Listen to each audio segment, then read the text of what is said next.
Guys, auctions are where you get deals.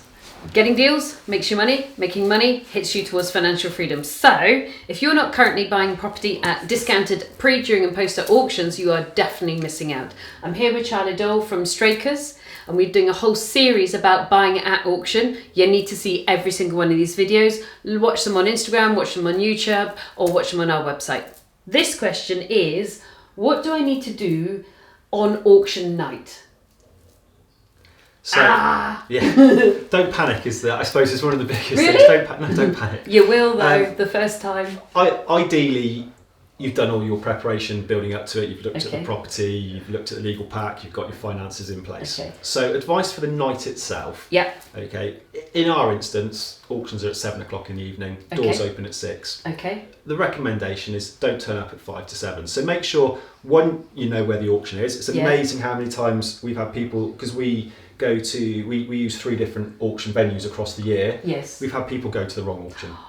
And so they might not have even bought a house because they went to the wrong place. And you think it's on the catalogue, it's on the website, it's on all the marketing we've sent out to them, everything's there, and they've still got turned up at the wrong place. Or others have turned up on the wrong night. We've had them before. We've had an answer phone message at like 7 o'clock at night going, I'm at Bath Racecourse, there's no one here. And it's like, that's because it's tomorrow night. Or at least they can come again. So it's be prepared, know where the auction is. Yep. Make sure if you've got to travel, make sure you've got time to get there. And I'd recommend you're there at least half an hour before the auction is due to start. Got you. At least half an hour. Because then when you come in, most auctioneers now, and we certainly do, ask you to register. Yeah, so that takes time. That takes time. Different in different places. Some will want to see your ID beforehand. Okay. We take ID if you're successful, but others will take everybody's ID. Wow. It takes a long time. Yeah. So, be there prepared. Make sure you've brought your ID with you. What is ID? I know this sounds silly, but just spell it out Just for me. So we need 2 forms of identification. Which are? One is photograph, so that can be a driver's license or a passport. Yeah. Another one is your address. Okay. And you can't use the same document for both. Gotcha. So utility bill, telephone bill for that. Within the last 3 months? Within the last 3 months. Yeah. Also, if you're buying in a company name, you need proof of one, that company exists. Yeah. Most auctioneers will do a check on the night anyway. You can do letterhead or some documentation, etc. But also, you've got the authority to bid on behalf of that company because I don't know if you're a director of that company. I don't know if you just work for them. So it's so making sure you've got your ID and your documentation in place. It just makes everything a lot simpler. So that's your ID. Yeah. You've turned up on time. You know where you're going. Yeah. What else do you need to do on auction night? So when you get there, once you've registered, we'll give you a bidding number. Mm-hmm. Then we have another table that's got, if you want to have any last minute checks of legal packs, you can. Hopefully you've looked at them all already. Go over there, but you check them. You can have a read through. Nervously. Yeah, you can read. So your bidding number, do you give them a paddle? We don't go as far as a paddle. No, we actually give them just a sheet of paper with a number on it.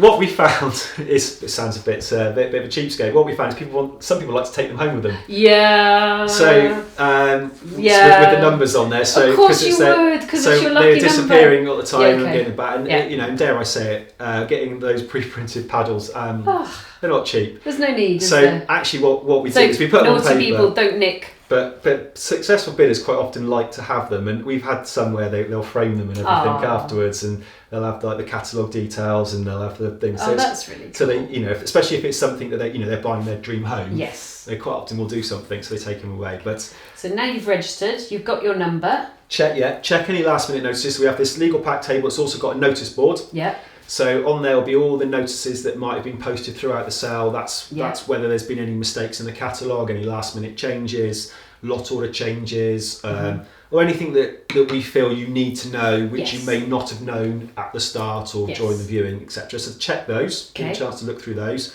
and then find somewhere in the room. I always say, I say next thing is go and get yourself a drink. Settle yourself down. Cup of tea or a pint of beer? I always had a cup of tea. I always had Earl Grey tea, but Ash used to have a pint of beer. Yeah, Can you tell the difference?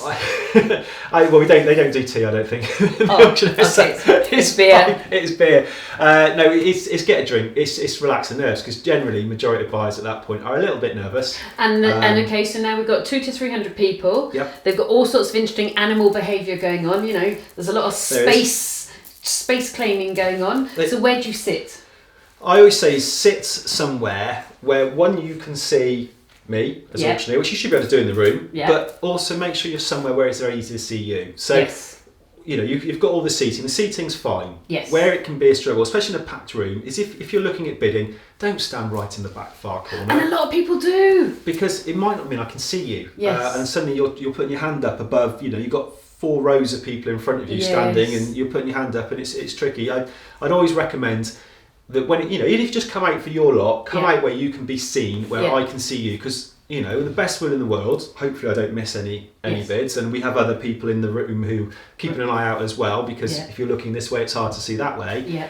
But make yourself obvious. Don't hide behind curtains or in dark corners. And people seem to like to be at the side of the room and at the back of the room. It's interesting behaviour. I see that quite a bit. Do you notice that? Or what's your view?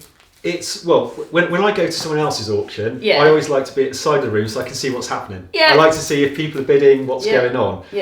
Because the trouble is, if you're sat in a chair just facing me, you can only see what's in front. Yes, this is true. But then what I find is some people actually, they'd rather that because they don't want to be distracted. So how I did it, I used to wear a jacket this colour, bright red, because I'm only 5'2", so I need to be noticed in order to buy the house, not for personal ego pet. And I actually decided very early on, I didn't want to interact with that room full of testosterone and competitive hormonal vibes, because I didn't want to be emotionally engaged into that kind of competition. So me, and you choose, I used to wear a jacket this size. I used to sit there with my cup of tea. That's my son's mug, by the way. And I used to sit at the front. Now, I do appreciate it means I don't know what's going on behind me, but I decided I don't care what's going on in the room. It's between me and the auctioneer. I either buy it or I don't for my price. But that was just my emotional tunnel that I wanted to be in. Well, you can't influence. No. At the end of the day. At the end of the day, you know, I'm, as auctioneer, I'm controlling the situation. I'm influencing what's happening. And ultimately, if someone over there is bidding and you're bidding, there's not a lot you can do to put them off, or to, you know, you can stare them down. We see that sometimes. You know, they're staring, you can see them muttering, they're watching, they'll do their bid, and they turn around and look at the other person, and you just know what's going on, and then you see them muttering in maybe the rude words being said under their breath as they've gone and bid again. So, and all they're doing is making the other person get more competitive, which is amazing for you. And winding yourself up and making yourself more stressed. So no, my view is, you know, I think, as you said, Susannah, it sits somewhere where you can be seen, you can see me, there's a direct line, so I'm not missing you, I know you're bidding. Whatever else is happening to somebody else, that's not of your concern. And the other thing, I don't know whether you think it's a good or bad idea, I used to always go in, I mean, I know all the auction houses anyway, because we do quite a lot of business with them, but I used to go in and say, just to let you know, I'm going to bid on this, and this lot. Now, why? Because I didn't want to be missed. No, I don't know if that's helpful or annoying. Tell me, and I won't take it personally. From my point of view, you don't care. I don't care. Okay. If I'm going to be, you could come and tell me that, and then I won't see you in the room. So as you said, you've got sort of 250, 300 people in the room. So if I'm standing on that rostrum, do I see individual people? No. I'll be honest, no. I only see individual people once I see their hand goes up and there's movement, and then I see them. The rest of the time, it is like it's one big blur in front of me. Yes. And all I'm doing, I'm watching for movement. So I'm not seeing. So you could say that. Yeah. But if I don't. Unless I actually know where you're sitting, then I'm not really going to be too fussed. And also I know at the end of the day, if someone's bidding, you know, they're going to put their hand up and I'm going to see them. So from my point of view, no. So again, the prep, what to do on the night. So what if you win it? I always love that. Now what do you do? I love that. What do you mean? What do you mean when you win it? Yes. It's not when you win it. When you buy it. It's not. We get, that's a common thing. We'll get that the day after. Ring us, I won this property last night. It's like, no, you didn't. You spent £250,000 buying it. Then you'll find you haven't won it. But that is the mentality, and that's a big thing. I would say that as a buyer, it's not about winning. Mm-hmm. You know, you're buying, whether it's your dream home, whether it's an investment, doer-upper.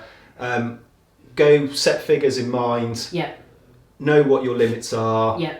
And stop at those limits. Which is about being prepared for the night. Being prepared. I will do my best to push you further. If there's other bidders, they'll do their best to push you further because they'll bid again. But you just accept your limits and stick to them. Yes. It is not about winning, is the one thing I would say. However, that's what we encourage, that's what we want people to do. We want competitive in there, so we want people to be winning that lot. Okay, so I'll rephrase. You've bought it. Now, I have actually never gone over my set price, ever, right? Because I'm a little bit... Probably better than most then. I'm measured. However, I'm going to tell you now, and I'm not encouraging you to go over your set price, there are 2 properties I can visualise now from 10 years ago that went for like a couple of grand more than my max price, that I, in my heart of hearts, really regret not going over. So I have never ever gone over my set price, which I write in the catalogue, and that's it. I always, if I want to buy one house, I'll minimum try and bid on 4, because I know statistically I'm buying 1 in 4. So ideally I'll try and bid on sort of 6 or 8, knowing that should statistically give me 1. Yeah, there are 2 properties I'm still crying for, just because they're so beautiful, and I just wish I'd blown my budget. But don't do that, okay? That's why I'm a successful property investor, but my heart is just left with those 2 properties. So now that you've bought the property, what happens next? What else do you need to have on you to buy this property? So what will happen? So gavel falls down. Yep.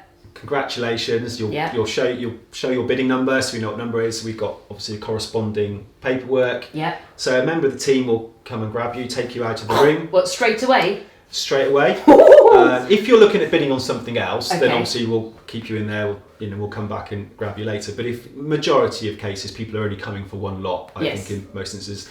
So, and certainly if they've bought it, they're only coming for one lot. Yes. So we take you out. We have what we call sort of the contract signing room, where we'll give you a nice glass of bubbly just to say congratulations, and hopefully again ease those nerves. Yeah. It's a very heightened, it's a very excited point at that point. I have to say it's one of the I very rarely get to be in it because I'm in the room, but they always say it's one of the nicest places to be because everybody's happy. Yes. Because they've just bought the property. If the seller's about, they've just sold the property. Yes. We're happy because we've just sold the property. So everybody's happy. So go in there. So you'll sign the contract. Yep. Okay, fill out the rent of the contract, sign it there and then.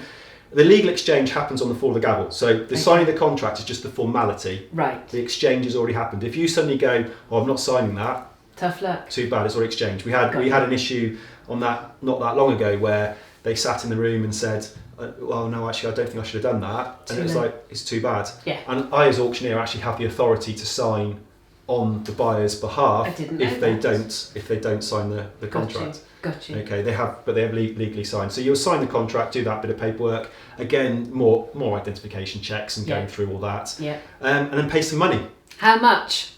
So you will pay generally it'll be stipulating the special conditions how much, but generally it's 10%. Okay, so you bought a 300 grand house, you're paying 30 grand then. Then yes, and that can be taken champagne. I'd always make sure you find out beforehand what forms of payment the auctioneers can take. Yes. So whether that's cheque, majority will not take any cash, so don't bring cash. We still get examples, certainly on the cheaper lots, that people bring bags of cash. Please don't bring cash.